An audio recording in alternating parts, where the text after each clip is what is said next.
Hello everyone, today I'm going to give you 7 reasons why it is so hard to lose belly fat, which is an important fat that leads to diabetes. That's why you're in diabetes channel, but this channel is not only about diabetes, we talk about weight loss, metabolism, and so forth. I am Dr. Ahmet Ergin. I'm an endocrinologist, a metabolism expert, and a diabetes specialist.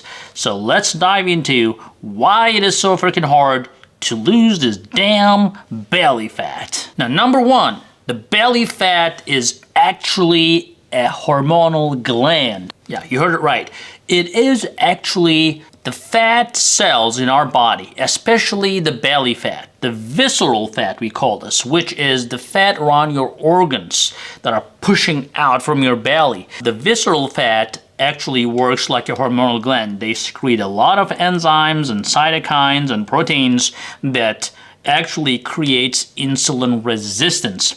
They actually protect themselves, especially in that area where you are doing everything you can, but that belly fat, once you develop that fat, well, it will go, but I'll tell you that. But it is very hard to remove that fat because it is protecting itself with a lot of cytokines. So the best way to avoid or best way to prevent that problem would be not to gain belly fat. We'll talk about that in a second, but I'm telling you that the belly fat is a hormonal gland that protects itself. That's number 1. Number 2, well, we all kind of like the sweets and the alcohol, right? So the social gatherings, the parties, the birthdays, and this day, that day, all sorts of holidays. We are always subject to, making this hard decision about eating, not eating, drinking, not drinking. It is a difficult decision and it's surrounding us everywhere.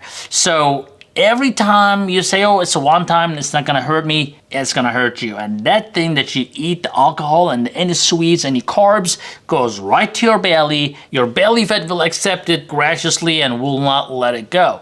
So that's number 2. Well, so number 3, low estrogen levels lead to belly fat. So no wonder my office is full of postmenopausal women trying to understand why they are gaining weight, although they have not changed anything in their life. And I don't blame them, because when the estrogen levels go down, unfortunately your body shifts the weight from your buttocks and from your thighs to your belly.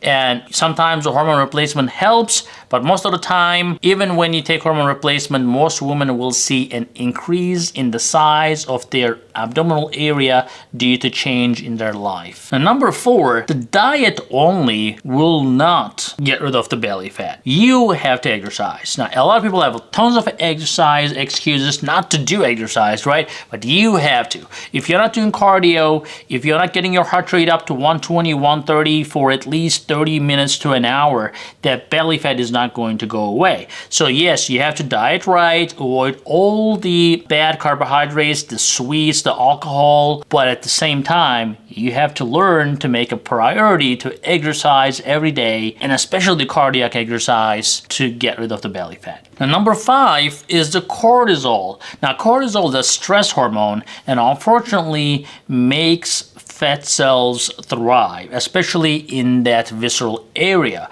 in the abdominal area. So if you're stressed out, or if you just stress about everything, or if you just have a difficult life, that's just not going to help you to get rid of the belly fat. So do some relaxation, do some yoga, do something that will relax you, and try to avoid stressful situations.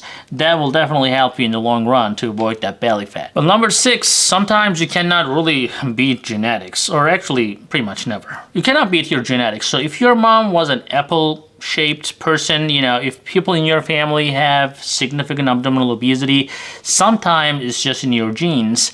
And don't just be frustrated because everything you did, I said, and you still didn't lose everything in your belly. You will lose it, but you may still retain some, and that may be just simply genetics. And lastly, and most importantly, the added sugars. Now, most people think that they have a great diet, but they don't mind putting all sorts of ketchup on their food, for example. Well, these ketchups are full of added fructose and sugar that you may not be aware of. So every time you consume a food, try to make a habit of looking at the nutritional facts. Especially high fructose corn syrup is heavily used in the United States, in many developed countries as well. And there is great evidence that the fructose, especially those high fructose corn syrup, not the fructose from the fruits, but these processed fructose goes to your liver, gets trapped, and turns into fat immediately. So you need to make sure that you are staying away from